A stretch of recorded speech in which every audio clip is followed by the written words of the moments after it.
자, 이제 증시는 전혀 다른 국면으로 들어갑니다. 지금까지 금리 인상기였다면 이제부터는 금리 동결, 그리고 금리 인하기로 넘어가는 그 과정인데요. 자, 이제 증시에 어떤 일이 벌어질까? 올 하반기 증시는 5월 그리고 6월 초중순의 움직임에 따라서 결정이 됩니다. 증시 전망과 투자 전략을 알아볼게요. 안녕하세요, 상세효과입니다. 먼저 안 좋은 소식이 있는데 2011년도에 악몽이 되살아날 것인가? 피치가 미국 국가 신용등급을 부정적 관찰 대상으로 편입했다는 기사가 났습니다. 2011년도와 비슷하죠? 미국의 트리플 A를 강등할 수도 있다. 지난 영상 못 보신 분은 꼭 보고 오시길 바랄게요. 이 부채한도 협상에 따라서 5월 말과 6월 초중순에 증시 움직임이 결정이 될 거예요.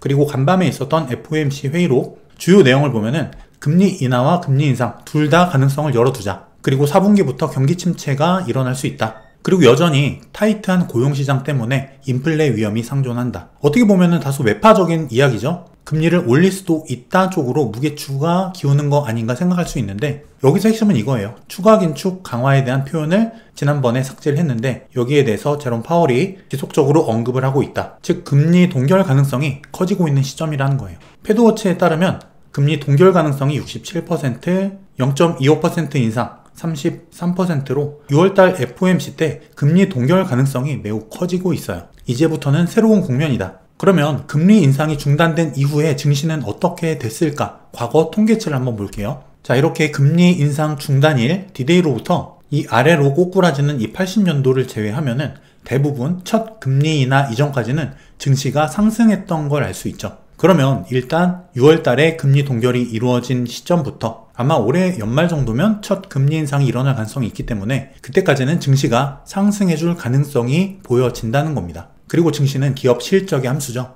중장기적인 증시 전망은 기업 실적과 직접적인 연관이 있죠.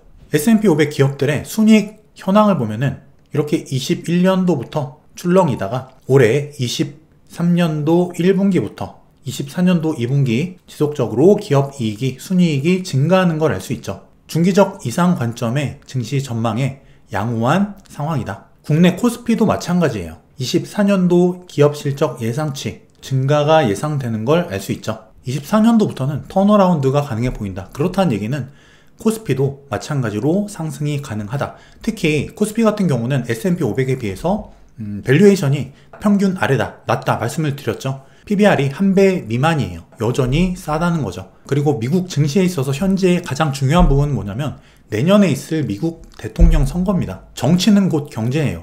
정치에 따라서 그 이권에 따라서 경제가 움직이게 되어 있고, 특히나 미국 증시 같은 경우는 대선의 사이클에 맞춰서 사이클, 굴곡을 그려가는 특성이 있다는 거죠. 특히 제가 여러 번 언급드렸던 이 미국 중간선거 이후에 증시 지속적인 상승을 보여줬었죠. 이것도 마찬가지예요. 미국 대통령 선거에 따른 그 중간 과정, 결국 정치가 경제적으로 영향을 미치는 그 하나의 요소라는 거죠. 그렇기 때문에 지금 경기 침체부터 여러 가지 이슈들이 많이 있죠. 하지만 내년에 대통령 선거가 있는데 지금 현재 정권이 경기 침체가 오도록 내버려 둘까요? 아닐 가능성이 높겠죠. 특히 지금 S&P 500 랠리, 헤지펀드들이 앞다퉈 매수를 하고 있다. 특히 뱅크 오브 아메리카는 S&P 500이 연말에 4,300포인트 도달할 것이다 예측을 하고 있는데 4,300이면 어딜까요?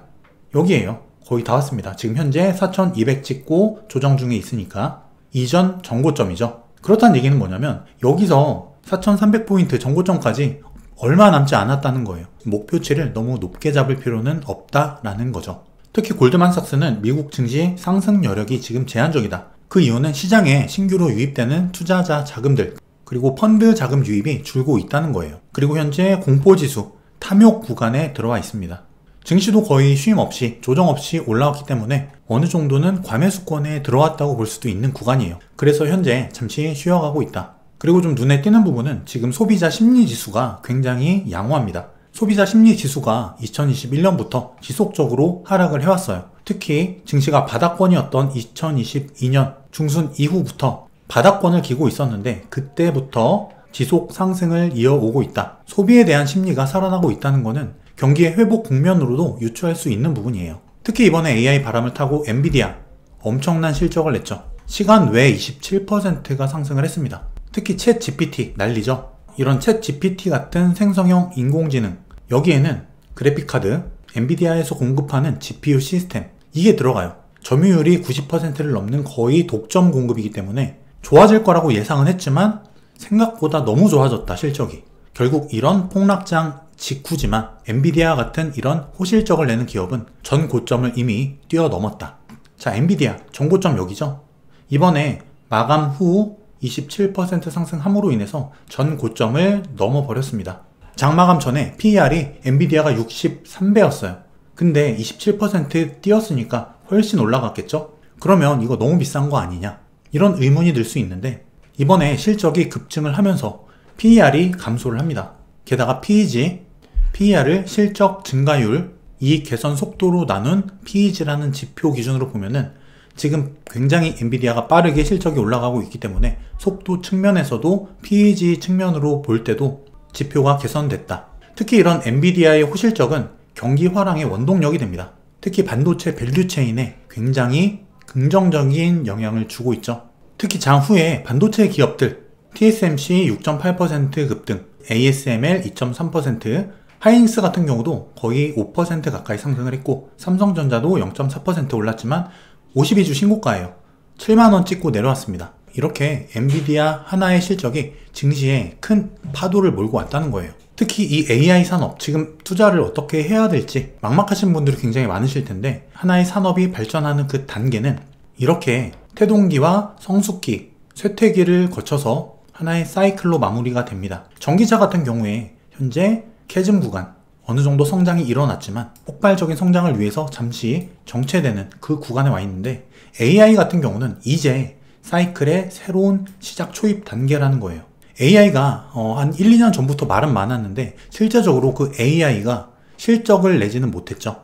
우리 산업과 경제에서 AI가 직접 사용이 되면서 어떤 기업이 AI로 인해서 급격한 실적의 폭발을 가져온 그런 사례가 많지 않았는데 이번에 이 엔비디아의 사례를 통해서 AI를 통해서 이제 실적을 내는 기업들이 생겨날 수 있다. 특히 챗 GPT가 실생활에서 많이 사용이 되고 있어요. 실적은 없이 모멘텀으로만 올라가는 장세가 있다면 그 이후에는 실적 장세로 넘어갑니다.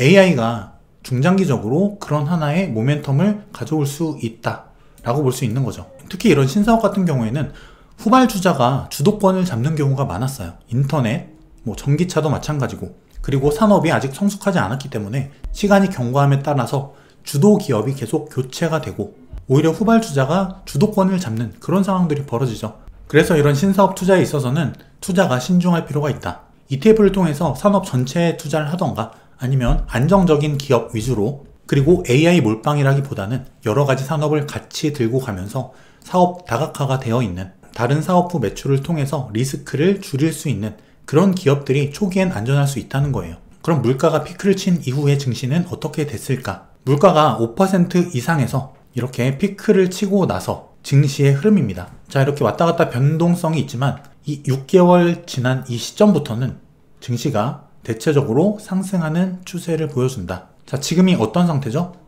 2022년 7월달 물가가 피크를 치고 하락 중이죠. 여기서부터 6개월이 지난 시점이면 2023년 1월이죠.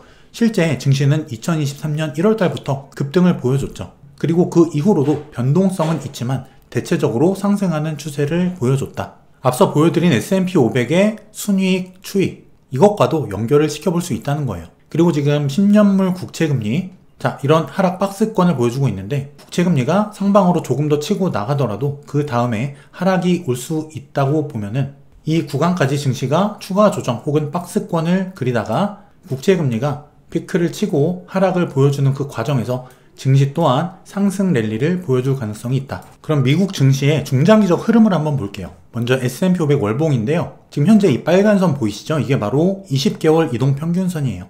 이 20개월 이평선에 굉장히 중요한 의미가 있는데 이 이평선이 우상향 하느냐, 그리고 이 이평선을 증시 주가가 뚫어내느냐, 즉 위에 있느냐 아래에 있느냐에 따라서 추세가 결정된다는 거예요. 특히 일봉도 아니고 주봉도 아니고 월봉의 20개월 이평선이라는 거는 엄청나게 중요한 의미가 있어요. 지금 이 20개월 이평선을 4월달에 한번 뚫기 위해 시도를 했죠. 막혔습니다. 그리고 이번 5월달에 이 위까지 올라왔었어요. 근데 조정으로 인해서 다시 20개월 이평선 아래로 빠집니다. 제가 최근에 이 월봉으로 시황 설명을 드렸을 때 그때는 이 위에 빨간색 양봉이었죠. 이게 다시 아래로 떨어질지 혹은 양봉으로 마감을 할지 여기에 따라서 추후 움직임이 결정될 수 있다. 굉장히 중요하다 말씀드렸는데 일단 20개월 이평선 아래로 떨어졌습니다. 다소 아쉬운 부분이죠. 하지만 이걸 좀 길게 6월까지 생각을 해보면 일단 20개월 이평선은 하방 이탈했지만 아직 5월 마감까지는 시간이 좀 남았어요. 5월 말에 다시 이 20개월 이평선을 뚫고 위에서 마감을 할지 이게 지금 중요한 상황이고 보조지표를 통해서 볼 때도 월봉상 골든크로스 직전에 와 있습니다. 5월, 6월 단기적인 조정이 올지라도 중기적으로는 결국 이 20개월 이평선을 주가가 넘어갈 가능성이 높다는 거예요. 즉 단기적으로 조정은 올 수 있겠지만 중기적으로는 상승 관점이 보여진다. 나스닥 월봉도 비슷합니다. 이 20개월 이평선 위로 올라탔다가 다시 아래로 떨어졌죠. 물론 양봉이긴 하지만 20개월 이평선을 아직 못 넘었어요. 넘었다 다시 떨어진 거죠.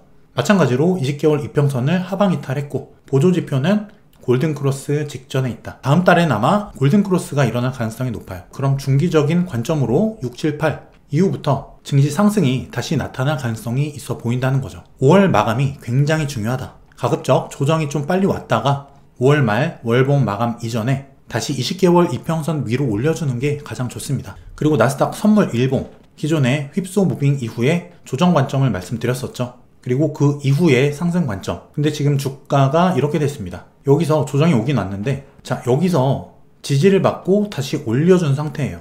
여기서 조정 떨어졌지만 다시 반등한 상태다. 그럼 여기서 그냥 위로 날아가는 거냐? 중요한 건 시간입니다. 지금 6월 13일이 지금 CPI 발표가 있죠. 그리고 16일 FOMC가 있죠. 금리 인상 충분한 변동성이 아직 열려있는 구간이란 거예요. 5월 월봉이 마감할 시간이 남아있고 보통 월봉을 보면은 상승하더라도 아랫꼬리를 만들고 올라가죠. 이 아랫꼬리를 만드는 조정 그 구간이 충분히 6월 초중에 나올 수도 있다는 거예요. 그래서 이 구간은 변동성의 구간으로 보자. 시간적인 리스크를 우리가 가져갈 수 있는 구간이다 라고 보는 게 맞다는 거예요.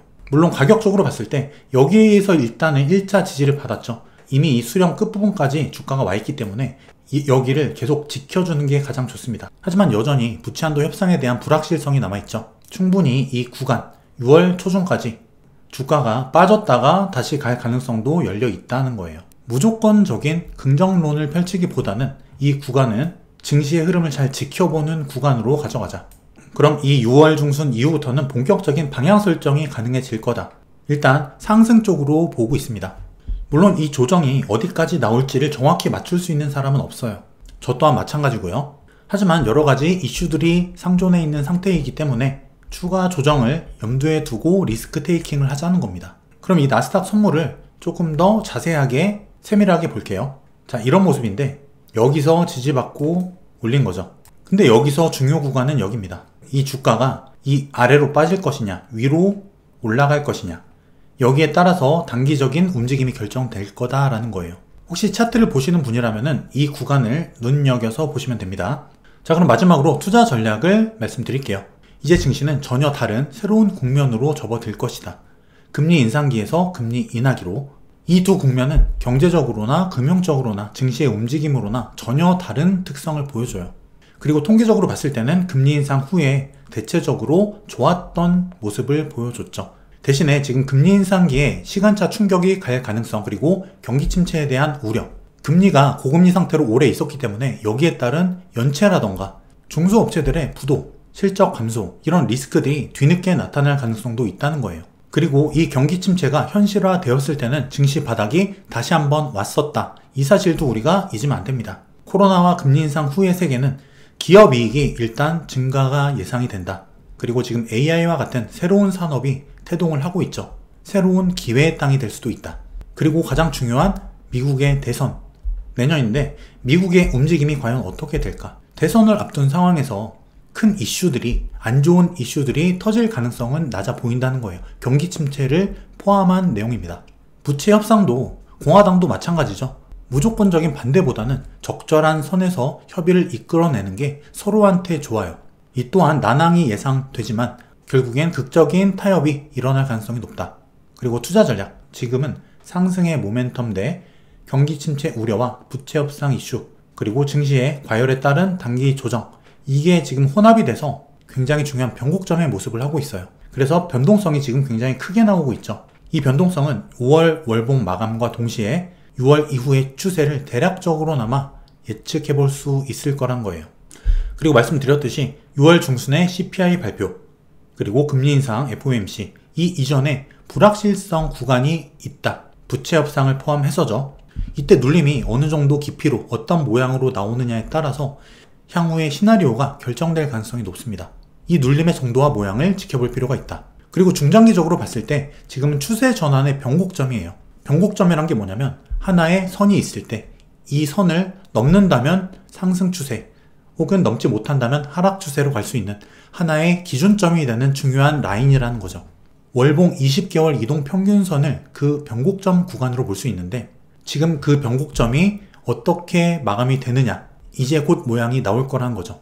잘 지켜볼 필요가 있고, 자, 이 구간 6월 중순까지의 이 기간에 나올 변동성과 리스크, 이걸 어떻게 내가 감수하고 혹은 조정이 나온다면 이 조정을 어떻게 내 기회로 잡을 것인가, 이 전략에 따라서 수익률이 매우 크게 갈릴 거라는 거예요.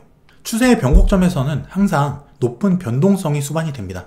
굉장히 중요한 구간이니만큼 수익률이 극대화될 수 있는, 폭발할 수 있는 구간이자 개미털기가 항상 들어가는 구간이기 때문에, 그래서 이 높은 변동성을 여러분이 잘 지켜보고 전략을 잘 세울 필요가 있다는 겁니다. 끝까지 보셨다면 대략적인 감이 오셨을 거예요. 중장기적 모멘텀은 그 목표치는 좀 낮출 수 있을지언정 상승 가능성이 높아 보인다. 물론 이 5월달 이 마감을 봐야 되겠지만 6월 초중순까지 변동성은 예상이 되고 5월봉 마감이 20개월 이동평균선 위에서 마감해준다면 긍정적인 움직임이 예상이 돼 보이는 거예요. 그리고 6월 초중순까지 어느 정도의 변동성 구간이 있을 수 있겠지만 그 기간은 오히려 우리에게 기회의 구간이 될 수도 있다. 제가 머니앤클래스에서 한번 배워 평생 써먹는 손실 없는 주식 투자 클래스를 오픈을 했어요. 지금까지 제 강의를 들으셨던 분들의 후기를 보면은 굉장히 만족을 하셨고 많은 도움을 얻어가고 계세요. 주식 투자의 기본, 투자 원칙과 마인드셋, 그리고 개미들이 손실 보는 원리, 그리고 기업 분석, 목표 주가 구하는 방법, 차트 분석, 그리고 돈이 벌리는 주도주와 주도업종을 찾는 방법, 달러 환율을 이용한 투자 수익 극대화 방법, 돈 버는 실전 매매 노하우, 경제 위기를 예측하고 수익 내는 방법, 그리고 우리들이 평생 지켜야 할 투자 원칙들, 주식 초보와 주린이 분들한테 꼭 필요한 내용이에요. 고정 댓글에 링크 남겨드릴 테니까 이 강의를 통해서 손실 없는 주식 투자, 여러분들만의 원칙을 가지는 투자, 주린이가 아니라 진정한 투자자로 거듭날 수 있는 여러분들이 되시길 바라겠습니다. 증시 현황 계속 지켜보면서 지속적인 트래킹을 제가 해드릴 테니까 계속 영상 지켜봐 주시고요. 변동성이 클 것으로 예상이 되는 구간이니만큼 리스크 관리 잘 하시고 공부를 통해서 좋은 기업, 새로운 산업의 기회가 태동하는 구간이니만큼 여러분들이 공부를 통해서 좋은 기회, 좋은 기업 찾아내는데 손품 발품 충실히 하시는 상수효과TV 가족 여러분들 되시길 바랄게요.